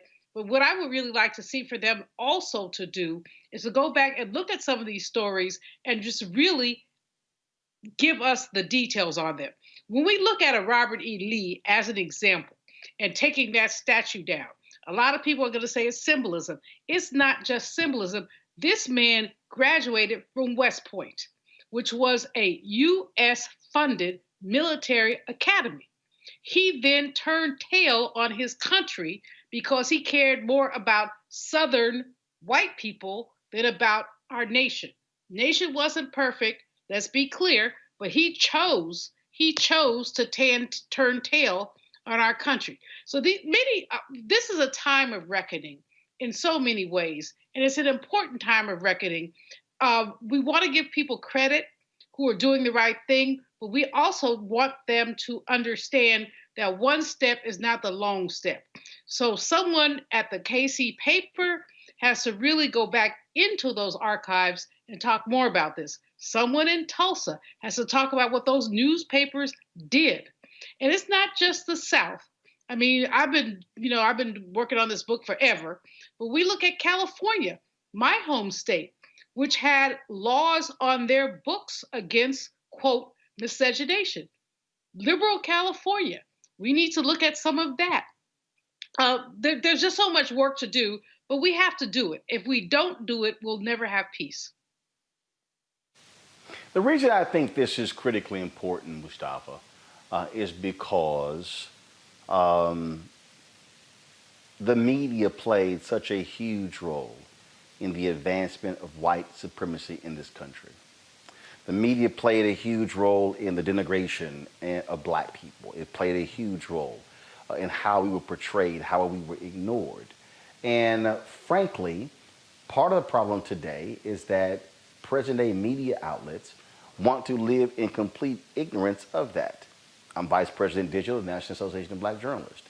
And we went after CNN for no black executive producers, no black vice presidents, no black senior vice presidents, no black executive vice presidents, no black direct reports. That was a reason. Because it made no sense how we could be in 2019 and there literally be no black people in leadership positions.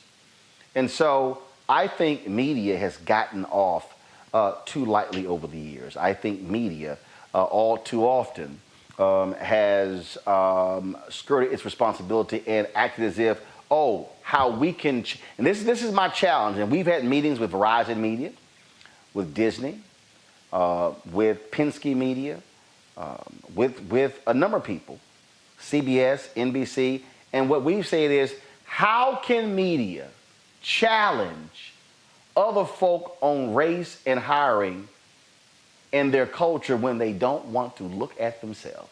And the Kansas City Star, with this report, looked at themselves. Now what I would hope is they now go inward and say, let's examine the culture of our newsrooms and how African Americans stand.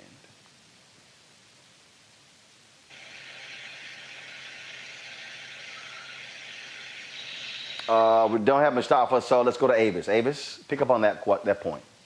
Yeah, it is absolutely essential that organizations have black people in positions of power, positions of decision making, that we are part of not only those who report the news, we are part of those who decide what news to report.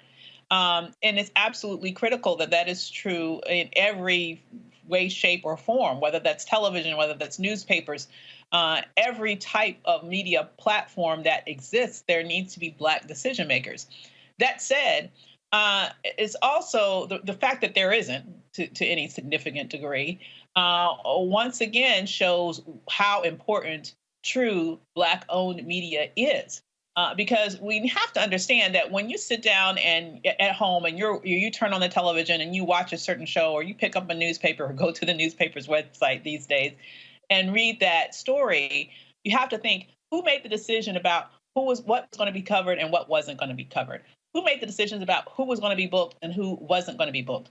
Who made the decision about what sort of opinion pieces were going to be given the green light and what sort of opinion pieces were going to be kicked to the curb, or what stories were going to be pursued and what stories were going to be ignored? You know, that colors, no pun intended, the information that you receive on a daily basis. And because those types of organizations tend to not have people that look like you and me in those decision-making positions, what we get are a very tilted and very specific view of reality. And so having black-owned media that shows our interests, that centers our needs, that puts on experts that are versed in how issues impact our lives, it's critically important. It's not really happening to a great degree in normalcy in quote unquote mainstream media and some of these other places. And so we have to be able to do that ourselves. And luckily, we are in the position, particularly, for example, with a show like this, in which we can. Well, that's precisely why we have it, because we are not about allowing somebody else to tell our story. Speaking of telling our story, this is an unbelievable story out of Baltimore. Well, first of all, for us, it's not unbelievable. That's also why we have these cameras to listen and see and hear what folk are talking about. Of course, this year we saw protests erupt nationwide after the death of George Floyd, Breonna Taylor, Ahmaud Arbery, and others. Yet in Boston, something peculiar happened in Boston.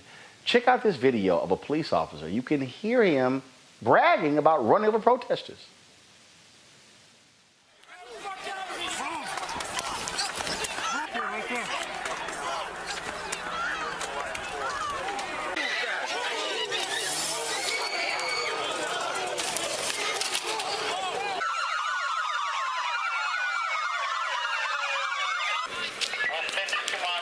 Let's get this fucker. Let's get him. Get him. Lock him up.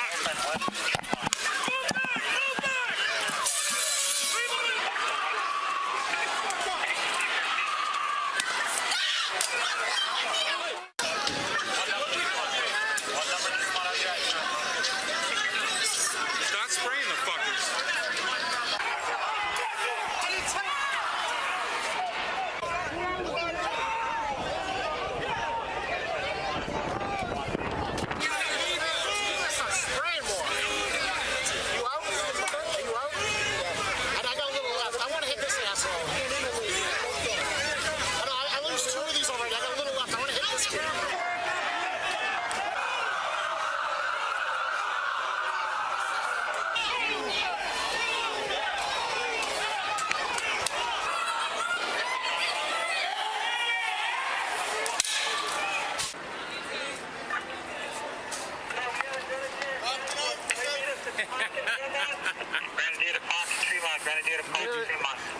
Dude, I drove down the street. There was an unmarked state police cruiser. They were all fucking around. So I overcommit. So I got to fucking Tremont Park, and I was in the middle of fucking. So then I had to fucking keep coming. Fucking running. I'm fucking hitting people with the car. Did you hear me? I was like, get the fucking.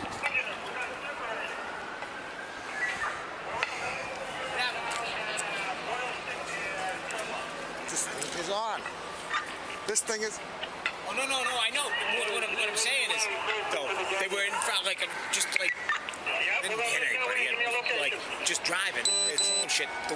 My windows were closed. The shit was coming in the fucking way. It was pissed. So, it's like, you gotta be kidding me. Fucking crazy, dude. Push this crowd backwards, please. Going further. This thing just fucking went on automatically. Huh? This thing just went on fucking automatically. There you go. This is your outfit. It's pretty nice. They're walking around close. From everywhere. Is it a $50 tie?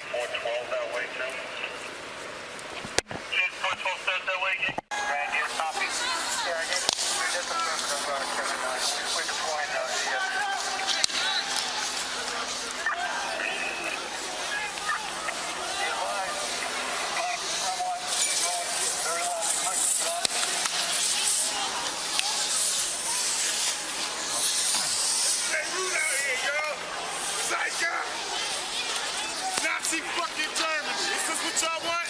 I want it to be like Nazi Germany, right? You need some papers? You want to see my papers? I'm still out here. I'm still out here. I'm still out here. This is for George Floyd. Mustafa, if you're a cop and you're bragging about running over protesters, imagine how it feels when you're patrolling black neighborhoods. Yeah, people telling you just how they really feel about folks. We need to remember in Charlottesville, when that young man used his automobile and killed someone, And how easy is it in all that chaos for somebody to slip underneath of the wheel of a car, of a police car, of a cruiser, and someone to lose their life? If you or I do it, vehicular manslaughter is 10 years in jail. Second-degree vehicular manslaughter is 75 months, $250,000 fine. It's a real easy way to make sure that that doesn't happen. One, train your officers, and two, if they can't live up to it, they don't need to be police officers. Roland, and this is just, go ahead. I went to undergraduate and graduate school in Boston. I was there from 1970 to 1977. The Boston kind of racism is a special kind of racism. The police have been trained essentially to abuse Black people. I mean, I will never forget Louise Day Hicks, who was on the school board when they were trying to integrate schools.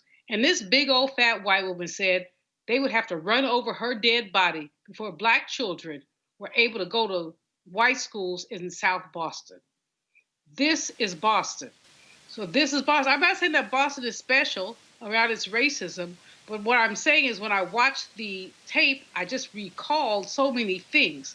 And the bottom line here is that they do not value Black people. This is why the slogan, that Black Lives Matter, is so important, because it has not been that important in places like Boston and others. Right. A Black man named Ted Lansdowne had a flag. He was impaled by a flag in front of City Hall because he was protesting. So white folks just took a flag and impaled him. And it was okay. Nobody was ever arrested. And this happens time and time again. So I just, we have been, as Black people, extraordinarily tolerant, extraordinarily understanding, and it's time for us to get about 10,000 Ben Crumps to sue the you-know-what out of these people. Totally understand. Got to go to a break, folks. When we come back, we'll talk with Mars Day. Music, books. That's next on Roland Martin Unfiltered. This generation, which gets so much inspiration from entertainment, this generation is influenced. I mean, every generation has their influence. Yep. But I would argue, by and large, when you talk about Harry Belafonte, or you talk about how it was, in the 60s, 70s, and even 80s, there was, you had the entertainers, you had the church, you had the activists. In our day and time, the church is somewhat losing its influence. Entertainment influence is growing. The activists are losing their influence. So where do most, this younger generation go? They go to entertainment. And so the influencers' entertainment can actually move the needle. And when you see people become active, I love how this younger group of people are saying, wait a minute, we don't like what just happened with Kavanaugh. We're going to do something about it. We don't like the fact that there's no gun control. We're going to do something about it. And I do think that as tragic as these events are, they are becoming more galvanizing to get this younger group of voters, which is so influential, to get out and do what we know they can do, which is to help move the needle in a massive way.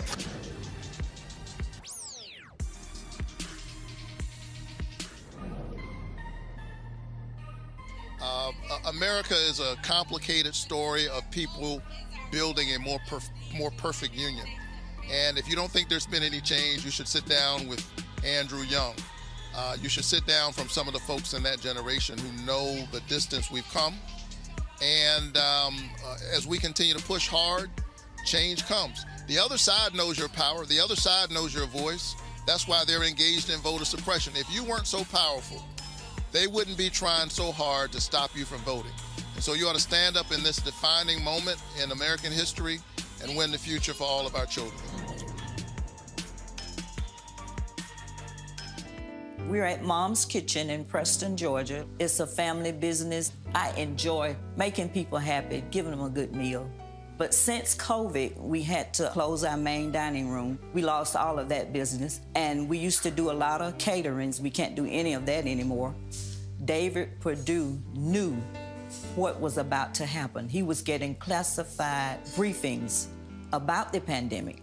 But instead of him being concerned about us, he off selling stock. We had no idea we'd have to close our businesses off. We'd lose caterings, and so many people died. And then when we needed help the most, he fought against the stimulus checks. and to cut unemployment insurance. Purdue needs to come out and Ossoff in. Early voting starts December 14th. You got to make a plan to vote. I'm John Ossoff, and I approve this message. We have always used music to speak up for us, but we have been unheard, underestimated, and undervalued throughout our existence. But it's time we play a new song. We can make the rules. We can choose the leader, and our vote can make the difference. Just watch how I do it. We know by now that change will not come to us. Just watch how I do it. Black voters matter. It's our party. Step into your moment.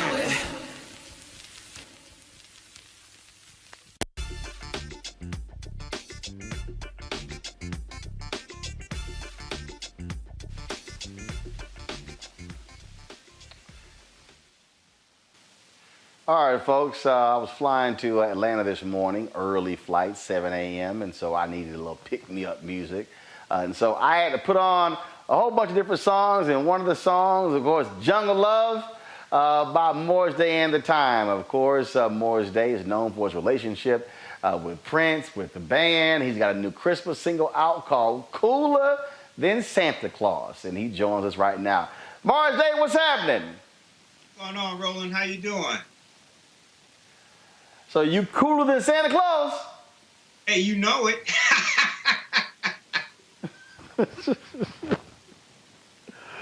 I gotta ask you this here, man. It has to be a trip for folk who still just respond to you and Jerome and the Time. Every time I see Jimmy Jam, Terry Lewis. I mean, look, there have been lots of bands, but man, y'all kept it funky. We kept it funky, and you know, we had an all-star band. I mean, just think about it. You know, like you said, Terry and Jimmy. I mean, you know, we were all just teenagers loving our music. Terry and Jimmy, Jesse Johnson, you know, Jerome, we just had an all-star band, and we just kind of, you know, lucked up on it. I don't know if you want to call it luck or God's plan, but, you know, we had one of the greatest bands in history, in my opinion. Well, and I think that is the case. And I think a lot of times, and again, as somebody who loves music, as somebody who, because in fact, Jimmy and I are always talking about this here, he's always sending me cuts. He's like, man, I know how you love music. I mean, y'all played instruments. This wasn't a bunch of dudes on stage with 5 or 6 mics, and that was the other thing. There's just something different about when that band is jamming and keeping it funky.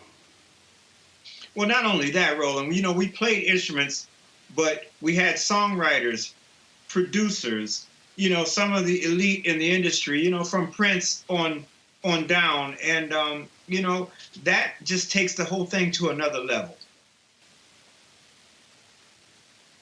Let's talk about that. I played the George Lopez golf tournament, and Jimmy Jam he's often playing in the golf tournament, and so we're always having a little fun. I gotta find a video. There's a video of us all on one of the tee boxes doing the bird. It's pretty hilarious, and we're always out there doing it. And he was telling us this story about how y'all, with your band and Prince, how you drove each other. And he was saying, he said, man, that were times, he said, when we were just whooping Prince's ass. And he said, where y'all had an attitude, we gonna walk out, that was sort of like old school. When you talk back to cats with the OJs and the Four Tops, how their whole deal was when they said, okay, fine, we gonna open, we gonna set this sucker on fire, that all you gonna have are burnt embers when you walk out there. Was that rivalry? Was that about, we gonna show you our best and you gonna have to bring it if you wanna sit here and own this audience? You know, it really didn't start out like that. But I guess what happened is we just got that damn good, you know, and so we, we started out, we hadn't done it before, we hadn't played in front of a large audience before, but we were tight. And that's one thing that Prince kind of, if it turned into a rivalry of sorts, but he created it because he gave us a work ethic. He had us rehearse so much, day in and day out, that we were so tight that if I went left, if I forgot a lyric and I did something, the band went with me, and we just became such a tight band that, after a while, he let us know that it was a rivalry because he started to exclude us in major markets. So if we did a LA, if he did a LA or New York or Chicago, he wouldn't let the time on anymore. And we got onto it. We're like, okay, that's because we kicking that ass, but, it wasn't our intention originally. We just got that good, Well, you would think that he would have understood that because he drove y'all there. It's sort of like, look, for me, if I've trained somebody, if I've invested in somebody, I want you to reach that point of maximizing your output. And I've always gotten a kick out of, you talked about it in other interviews, in your books as well, that jealousy, that envy that was there. You talked about how he would call you to come to Minneapolis and play, and hell, wouldn't pay. And so just talk about that relationship. Was it one of those things where you were like, okay, what the hell? Is it hot? Is it cold? Is it hot? Is it cold? Man, can you just decide? Yeah, that's exactly kind of what it was. But, at the end of the day, as much as I would have issue with stuff like that, he was still my brother, and I know he felt that way, but, he was a very complicated individual. We all are complicated in our own way, but he was extra complicated. So, right. I just kind of, wrote it off as that. I never had his phone number once we got to cell phones and all of that, even landlines. I never had his number. So if I heard from him, he'd call me. And I might have one of his security people's numbers or something like that. But, I never really reached out to him. I just kind of knew that if he wanted to talk to me, he would reach out to me, which he did at obscure hours of the morning and night, and it was all good, You gave an interview that I found to be quite fascinating, where at the end of his life, he said something to you when he said that he loved you. Yeah. And it caused you to go, this is different. Yeah. And I've talked to other people, and they've talked about how in those final few months, they literally saw this transformation, that something was happening. And then, of course, when they began to reflect on it after he passed, they saw that that he knew what was coming. He felt it, and he knew that his time was near. Yeah, I think he knew because, as you said, he had asked us to do shows. We show up. I fly my band in on my own expense, and then he changed his mind, and really, and not even really have a second thought about it. And so I had sort of got to the point where I said, look, if Prince wants us to do a show, then he has to send us the money 100% up front. I'm not, going in like that anymore, where I just am I'm at his disposal, whether he, and out of my pocket. So anyway, this last show, 2 months prior to him passing, I said, yeah, he wanted us to do a show at Paisley Park. I said, of course, but you got to, not me telling him, but his people, you got to send the money up front. And he did, to my surprise. And so when I got there, he was really happy to see me, and likewise, I was happy to see him, and we chopped it up. We did the show. And, after the show, he wanted to talk. So we went into the cafeteria area of Paisley Park.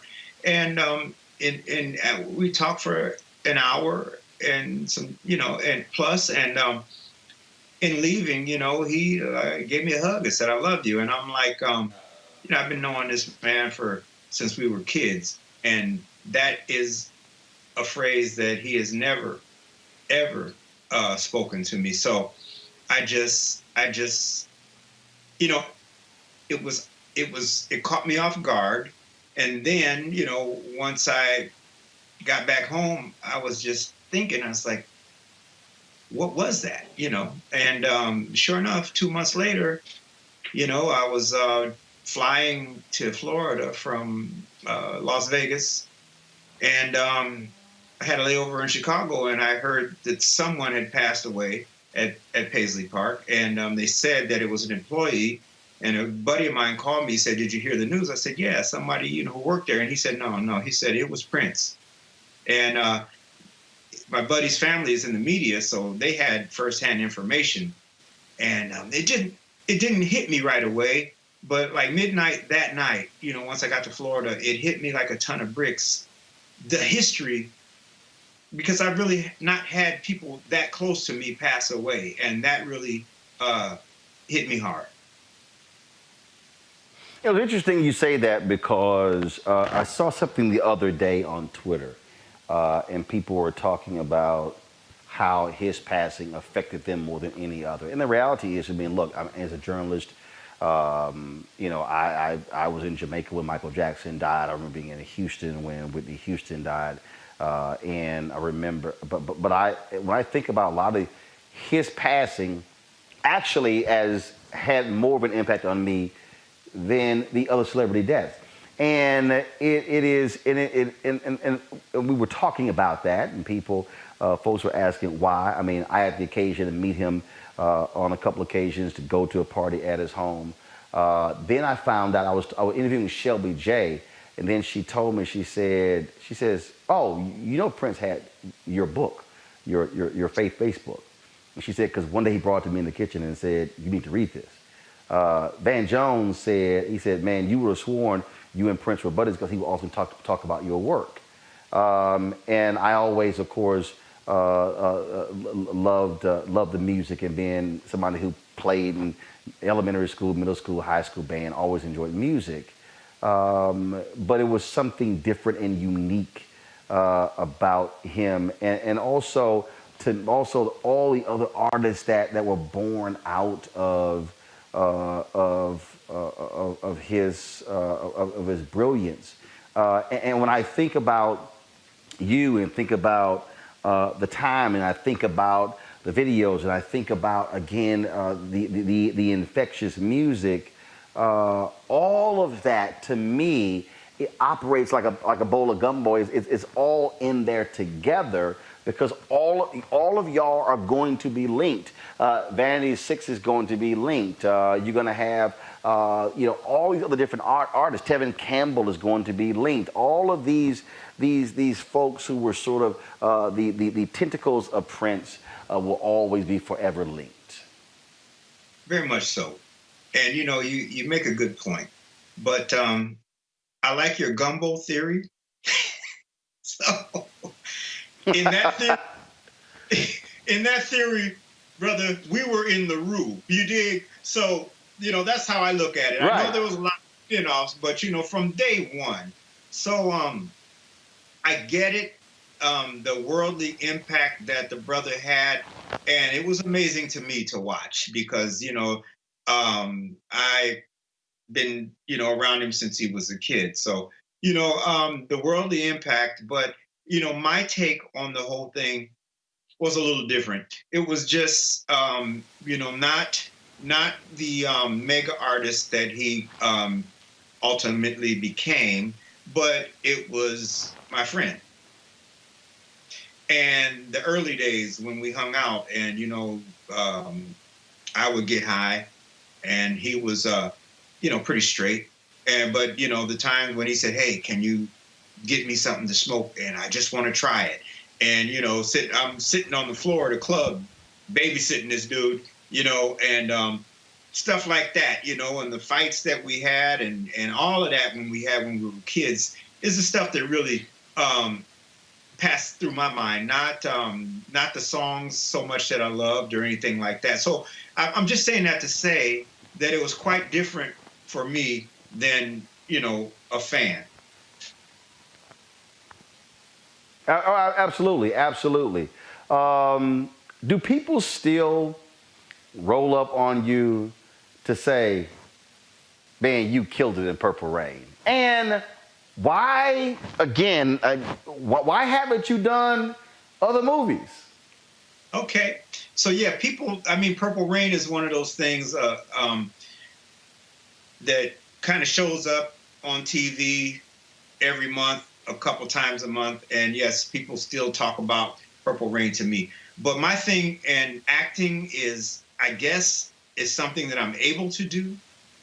But there's a side of me that I kind of like being my own boss. In music, I'm the boss. In film and television, right, there's always somebody telling you what to do. And, what time to be there, what time to get dressed, hurry up and wait, do this, stand here, go, and, that's always been an issue for me. Oh, great. Look, I know that point, which is why I created my own digital show, because I said, folks, when TV One ended my show, folks were like, man, it'd be great if you go to MSNBC or CNN. I'm like, you know what? I'm not really trying to ask no 32-year-old white producer permission to go cover black people. I said, I'm good. I said, I'd rather ask myself. So trust me, I understand. But I just thought, man, you were just absolutely crazy in that movie. And so I can imagine you doing something else. I got questions from our panelists. I want to first start with Mustafa Santiago Ali. Mustafa, what's your question for Morris Day?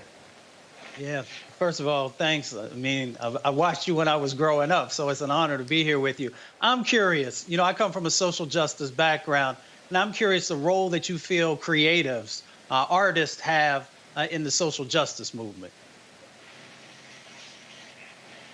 Now say that one more time. You hit me. The role that you believe artists have in the social justice movement. Well, sometimes I think it's tough. I think a lot of artists are a little apprehensive of getting into the social justice situation because I think there's a fear of alienating certain audiences, if you will. But I do think that more and more the young artists are playing a role and making a difference and making their thoughts be known.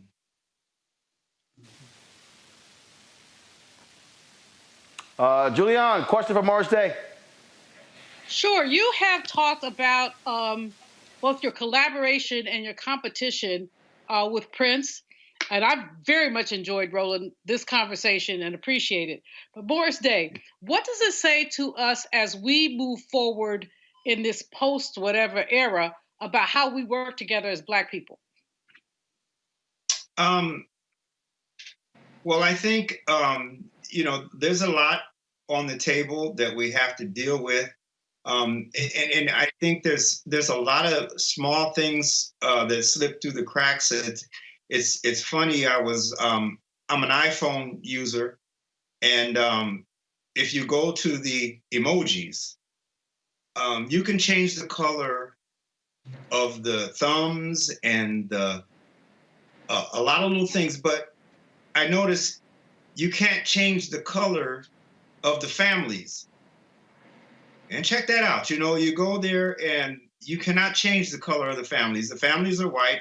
And usually if you tap it, you can go brown and go to yellow and all of that, but you can't. So I just feel like, we have, come a long way, but we have a long way to go. And there's a lot of little innuendos that we have to deal with. And, unfortunately, that's the job ahead of us. Avis DeWeaver, your question for Morris Day. Hi. Day. It is such a pleasure to speak with you, Mr. Day. I've definitely been a fan of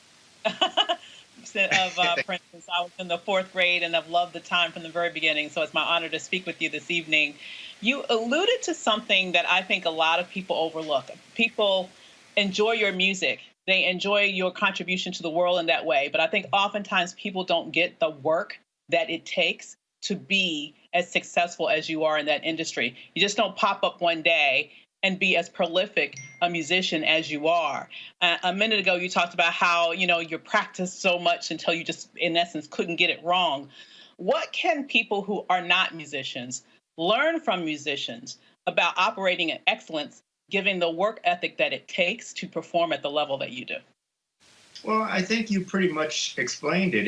It's whatever you do,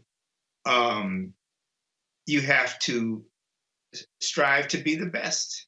If you strive to be mediocre, then that's what you'll do. If you don't really care about it, how many times do you walk into a store and you have a clerk who helps you, or someone on the phone, a customer service, and they help you 100%, do everything, ask all the right questions, and then how many times you walk into that same place a different day and somebody just acts like they don't want to be there. I just feel like if you're going to fill a position in life, then I would say be the best at it.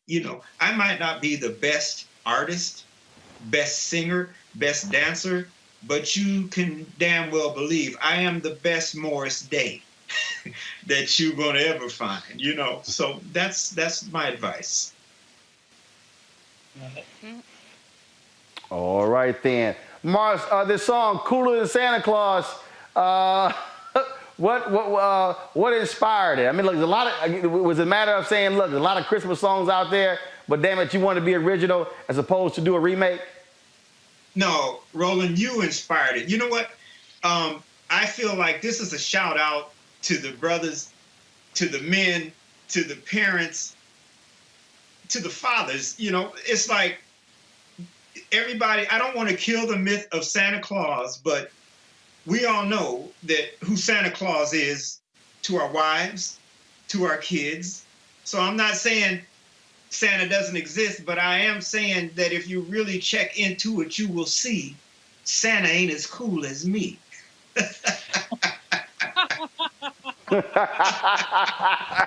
Well, I'm with you 100% because I'm all with all the myth, but yeah, yo already know who bought that damn computer and bought that damn Xbox. Just letting you know. And Santa's getting all the damn credit.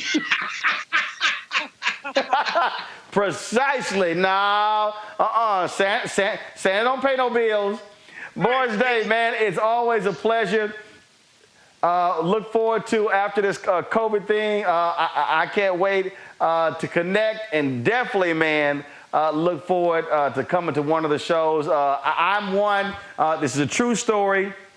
I was at NBA All-Star Game in 2011, and Sean Robinson. I had gone to a Diddy party. It was crazy. We never got in. It was all this sort of drama outside. Sean Robinson hit me up and she says, yo, you want to come to a party at Prince's house? I was like, hell yeah. And it was so funny, too, because my wife, she was, like, hot with this other party. She was hungry. She's like, look, I want to get some food. I'm going to figure it out. I look at her like, oh, hell no. We going to this damn party at Prince's house. I don't give a damn how you feel. So take this McDonald's.